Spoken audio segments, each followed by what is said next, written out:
अपने खेतों पर बैठा हुआ फसल की देखभाल कर रहा था। हरिया बहुत ही चतुर किसान था, पर इस बार उसकी फसल ज्यादा अच्छी नहीं हुई, जिस वजह से वो काफी परेशान था। हे भगवान, पता नहीं मैंने कहाँ गलती कर दी जो इस बार मेरी फसल इतनी बेकार हुई है। अब मैं करूँ तो करूँ क्या, कुछ समझ नहीं आता। हरिया अपनी फसल की अच्छी तरह देखभाल कर रहा था और पता करने की कोशिश कर रहा था कि आखिर गलती कहाँ हुई। तभी वहाँ पर गांव का रामू आया और बोला, क्या हुआ हरिया भैया? क्या भैया इतना नजर लगा के खेत में का ढूंढ रहे हो? क्या बात है? हाँ, अरे कुछ नहीं रामू भैया, बस देख रहा हूँ कि इस बार फसल अच्छी क्यों नहीं हुई। अरे भैया, मौसम की वजह से ऐसा हुआ है।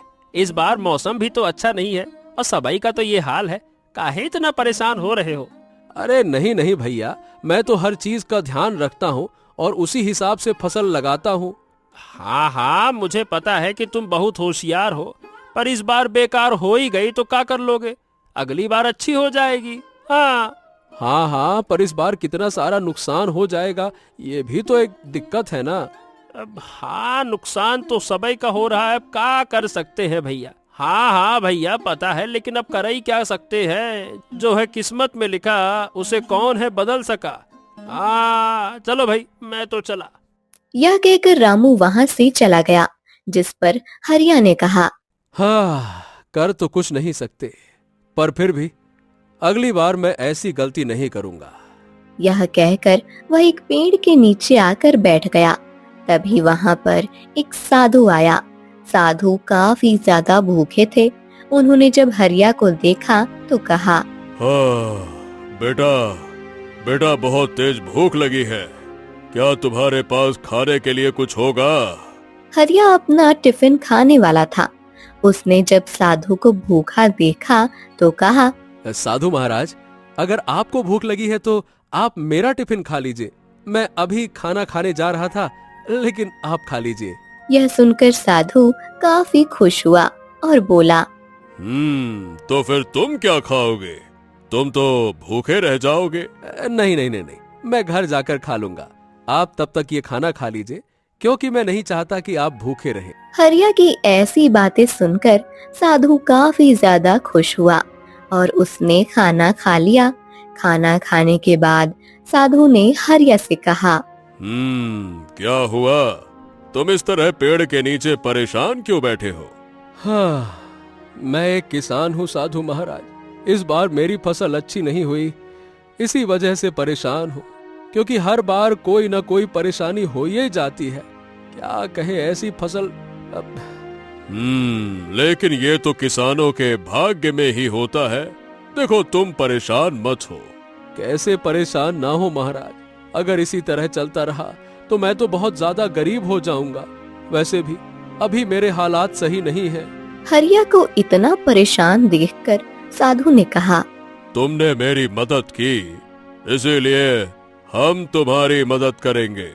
मैं तुम्हें एक ऐसा उपाय बताऊंगा जिसे करने के बाद तुम्हें कभी भी धन दौलत की आवश्यकता नहीं पड़ेगी। यह सुनकर हरिया काफी हैरान हुआ और बोला, क्या? ये आप क्या कह रहे हैं साधु महाराज? मैं बिल्कुल ठीक कह रहा हूँ। मैं तुम्हें रहस्यमयी जंगल के अद्भुत खजाने के बारे में बताऊंगा। अगर तुम वहाँ से खजाना ले आए तो फिर तुम्हें कभी भी किसी भी चीज की दिक्कत नहीं होगी। खजाने का नाम सुनकर हरिया के चेहरे पर चमक आ गई और वो काफी खुश हुआ और बोला, हाँ, तो बताइए ना महाराज, खजाना कहाँ है वो? इसके बाद साधु ने हरिया को सारी बात बताई दी और फिर उसने कहा, अच्छा, तो अब मैं चलता हूँ। याद रखना, तुम्हें ये काम बड़ी होशियारी से करना होगा। अलग निरंजन। हाँ हाँ, मुझे याद है साधु महाराज। मैं अगर वहाँ जाऊंगा तो पूरी सावधानी और होशियारी से ही जाऊंगा। बहुत बहुत धन्यवाद। ये सुनकर साधु काफी खुश हुआ और फिर वो वहाँ से चला गया। साधु के जाने के बाद हरिया ने अपने आप से कहा, हाँ, ये तो मेरे पास एक बहुत अच्छा मौका आया है। मैं इस मौके को हरगिज नहीं खोना चाहता। हाँ। ये कहकर हरिया घर आ गया। हरिया के माता पिता नहीं थे, जिस वजह से हरिया अकेला रहता था। वहीं उसका अभी विवाह भी नहीं हुआ था। घर आने के बाद हरिया ने कहा, हाँ, सबसे पहले खाना खा लेता हूँ, फिर इसके बारे में आराम से सोचूंगा, क्योंकि बहुत तेज भूख लगी है। यह कहकर हरिया खाना बनाने लगा। खाना बनाने के बाद उसने कहा, अगर साधु महाराज बता रहे हैं तो फिर मुझे वहां जाना चाहिए। इस तरह देर नहीं कर सकता। वैसे भी फसल तो खराब हो ही चुकी है। कल सुबह मैं उस जंगल के लिए निकल जाऊंगा। हाँ। ये कहकर हरिया आराम से सो गया। अगली सुबह हरिया उठा और अपने आप से बोला, चलो, अब मुझे इस जंगल के लिए निकलना चाहिए, क्योंकि मुझे देर नहीं करनी चाहिए। कहीं ऐसा ना हो जाए कि देर करके मैं अपने ही पैर पर कुल्हाड़ी मार लूं। ये कहकर हरिया ने अपने घर का दरवाजा बंद किया और वहां से जाने लगा। तभी उसे फिर रामू मिला और उसने कहा, अरे भैया, कहाँ जा रहे हो इतनी सुबह सुबह? मैदान जा रहे हो क्या? अरे नहीं नहीं भाई, जंगल की तरफ जा रहा हूँ, कुछ काम है। ए भैया, जंगल में क्या काम है तुमको? अरे बस बस ऐसे ही। और तुम बताओ, कहाँ जा रहे हो? अरे मैं तो खेतों पर जा रहा था। आज खेतों पर नहीं जाना क्या? अरे नहीं नहीं भाई, खेतों पर जाकर क्या ही फायदा, क्योंकि सारी फसल तो खराब हो ही गई है। चलो, अब मैं चलता हूँ, है ना? हाँ। ये कहकर हरिया वहां से चला गया। वहां से आने पर हरिया ने अपने आप से कहा, सबसे पहले जंगल जाता हूँ। जंगल जाने के बाद मुझे उस रहस्यमयी रोशनी को ढूंढना होगा। हे भगवान, मेरी मदद करना। हाँ। ये कहकर हरिया जंगल की तरफ चला गया। जंगल जाने के बाद हरिया ने अपने आप से कहा, आखिरकार वो तेज रोशनी है कहाँ? यहाँ तो कहीं दिखाई नहीं दे रही। लगता है मुझे जंगल के और अंदर जाना पड़ेगा। हाँ। ये कहकर वह जंगल के और अंदर आ गया, पर वहां पर कोई भी ऐसी रोशनी नहीं थी जिसके बारे में साधु ने बताया। वह जंगल के अंदर चलता जा रहा था। तभी अचानक उसे तेज प्रकाश दिखाई दिया। उस प्रकाश को देखकर वो हैरान हुआ, क्योंकि उसे पता ही नहीं था कि वो जंगल के काफी अंदर आ गया। बाप रे बाप, ये जंगल के तो मैं काफी अंदर आ गया। ओह, लगता है साधु महाराज इसी रोशनी की बात कर रहे थे। क्या मुझे इस रोशनी के अंदर जाना चाहिए? कहीं ऐसा ना हो कि एक बार मैं इसके अंदर चला गया तो फिर वापस ही ना आ पाऊं। क्या करूं, क्या करूं? ये कहकर हरिया सोच में पड़ गया। काफी देर सोचने के बाद उसने कहा, साधु महाराज ने कहा था कि मुझे बिना डरे इस रोशनी के अंदर जाना है, तभी मैं उस रहस्यमयी दुनिया में पहुंच पाऊंगा। ठीक, मुझे हिम्मत दिखानी होगी। मैं इस तरह हार नहीं मान सकता। चल हरिया। यह कहकर वो उसी रोशनी के अंदर चला गया और वह रहस्यमय जंगल में पहुंच गया। रहस्यमय जंगल में आने के बाद वो काफी हैरान हुआ, क्योंकि वह जंगल देखने में बहुत ही सुंदर था। अरे वाह वाह वाह वाह वाह, ये जंगल तो देखने में बड़ा ही सुंदर है। यहाँ पर तो कितने बड़े बड़े रंग बिरंगे फूल हैं, जबकि हमारे जंगल में तो बड़े छोटे छोटे से फूल होते हैं। वाह वाह वाह। इसके बाद वह जंगल के अंदर बढ़ने लगा। तभी उसे साधु की बात याद आई और उसने कहा, नहीं नहीं नहीं नहीं, पहले मुझे राक्षस के पास नहीं जाना चाहिए। पहले मुझे जादुई तलवार लेनी चाहिए, क्योंकि अगर राक्षस ने मुझे मारने की कोशिश की तो। ये कहकर वह दक्षिण दिशा की तरफ चला गया। दक्षिण दिशा में आने के बाद उसने देखा वहां का मंजर बहुत ही भयानक होता जा रहा था, क्योंकि वहां पर चारों तरफ सूखे पेड़ खड़े हुए थे। इसी के साथ वहां पर अंधकार भी छा रहा था। हाँ, बाप रे, ये कैसी जगह है? साधु महाराज ने तो कहा था यहाँ पर जादुई तलवार होगी। पर इस जगह का तो देखकर लग रहा है कि ये कोई श्रापित जगह है।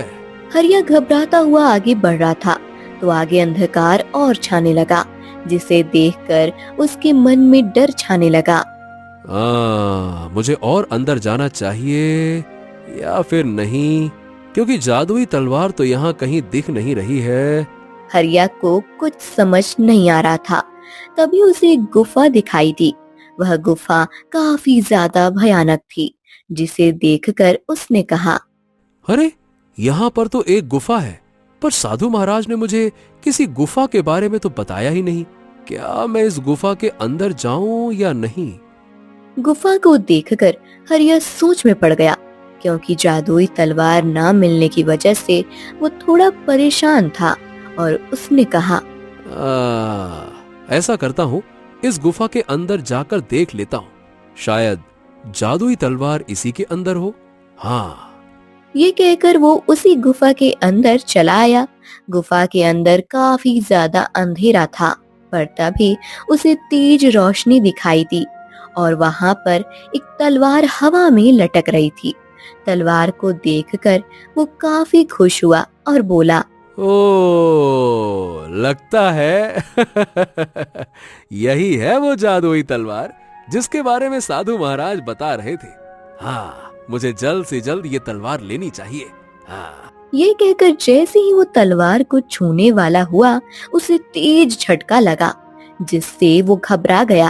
अरे बाप रे, अरे रे रे रे रे रे रे रे, ये कैसा झटका लगा? झटका क्यों लगा? अरे मैं इस तलवार तक पहुंच क्यों नहीं पा रहा?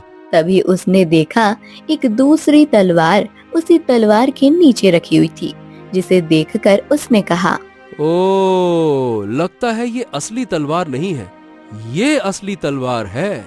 ये कहकर उसने उस तलवार को उठा लिया और जैसे ही उसने तलवार को उठाया, गुफा बुरी तरह से हिलने लगी। अरे अरे बाप रे, अरे ये क्या हो रहा है?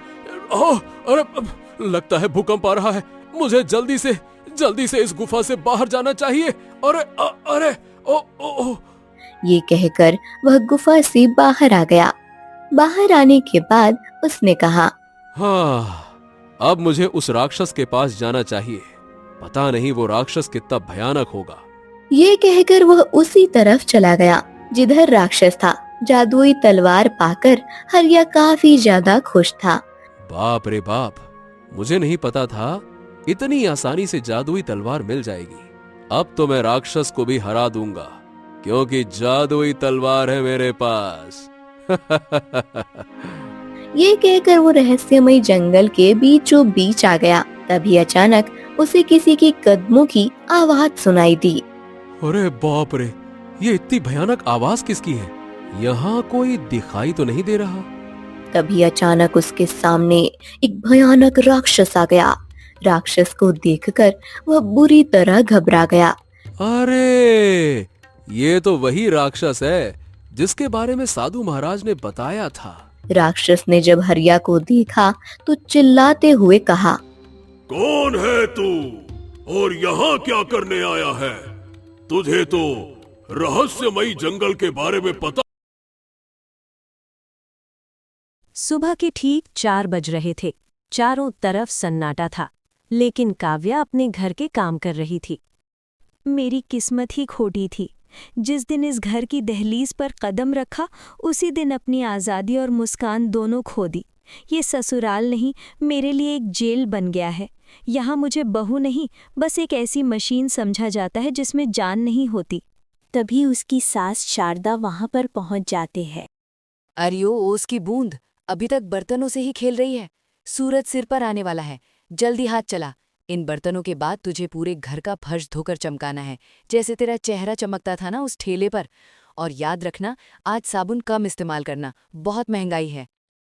जी माँ जी, बस थोड़ा सा काम बाकी है, फिर झाड़ू पोछा भी कर दूंगी। जल्दी कर, वरना आज का नाश्ता नसीब नहीं होगा। शारदा की जाने के बाद काव्या की आंखों में आंसू आ गए। उसे याद आया कि कैसे वो पहले अपने पाव भाजी और टिक्की के स्टॉल पर रानी की तरह रहती थी। रोहन वहीं आया करता था, उसकी तारीफें करता था। उसने सोचा था रोहन उसे एक बेहतर जिंदगी देगा, पर उसने तो उसे नौकरानी बना दिया।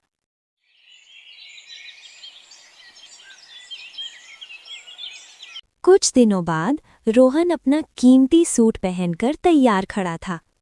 माँ, मैं एक हफ्ते के लिए दिल्ली जा रहा हूँ। एक बहुत बड़ी बिजनेस डील है। अगर ये फाइनल हो गई तो हमारे वारे न्यारे हो जाएंगे। बेटा, अपनी इस फटीचर बीवी को मत ले जाना साथ। ये साथ जाएगी तो लोग क्या कहेंगे कि रोहन की पसंद इतनी घटिया है। अरे माँ, इसे ले जाने का तो सवाल ही पैदा नहीं होता। इसकी शक्ल देखी है, आज भी वही ठेले वाली गवार दिखती है। मैं इसे किसी अच्छे होटल में ले गया तो मुझे वेटर भी सलाम नहीं करेंगे। ये घर में ही ठीक है, कम से कम घर की सफाई तो मुफ्त में हो रही है। काव्या ये बात सुनकर अपने कमरे में आकर रोने लगती है। इतनी नफरत! अगर मैं इतनी ही बुरी थी तो मुझसे शादी के वादे क्यों किए? मेरा ठेला क्यों बंद करवाया? मैं अकेली ही भली थी, खुद कमाती थी और खुद खाती थी। काव्या के दिमाग में एक विचार आता है। ये लोग मुझे घर की मुर्गी समझते हैं ना, अब मैं वही करूंगी जो मेरा मन कहता है। रोहन बाहर है, सासू माँ घर्राटे मार रही हैं, मेरा पुराना ठेला अब भी उस पुरानी झोपड़ी में धूल फांक रहा है। मैं रात के अंधेरे में फिर से काम शुरू करूंगी, किसी को पता नहीं चलेगा और मुझे फिर से वही पुराना एहसास मिलेगा।